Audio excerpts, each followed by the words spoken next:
Here's my video on why I'm against right to repair. Part 1. What is right to repair? First of all, you might be wondering what right to repair is. Right to repair is a legislation that requires all businesses in certain categories like cars or electronics to provide or sell the consumer and third-party shops with replacement parts. Part 2. Why am I against right to repair?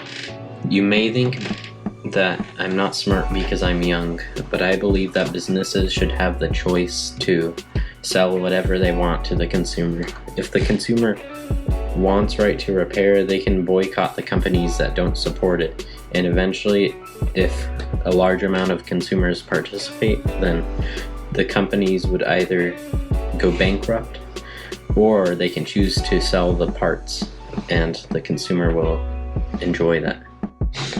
I also believe companies should have choices.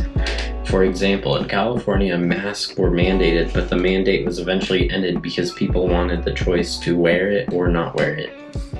Part 3. Why right to repair won't have a positive effect on businesses. The reason why right to repair would not help businesses is because the businesses have to sell all the individual parts and tools to put them together. And they would also have to hire more employees. Also, some of the products were made not to be repairable because they would impact the performance. An example of this is Apple's M1 series of chips, which are very powerful and efficient because they are not modular. I also have a friend who has a small business selling handcrafted dog bandanas.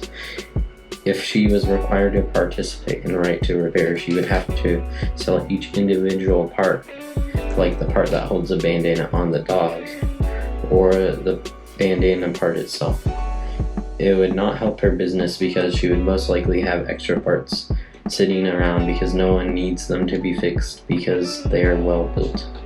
Also, she would have to take the time to sell each individual part, which you need a tool to assemble, so she would also have to sell the special tool, which would make her website not as clean because it will look like they break all the time, and the machine she is required to sell will be expensive to keep in stock. Part 4. Conclusion. Personally, I believe that companies should continue selling products like normal, and maybe a smaller company would release a product that is repairable, and if the consumers want it, they can purchase it. A good example of this is the Framework laptop.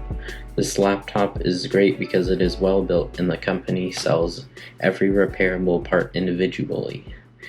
If this concept catches on, many consumers will choose to buy this laptop, which would eventually make large companies to sell parts like them. Thank you for watching my video why I am against right to repair, and if you have any comments, please leave them in the comment section. Thank you.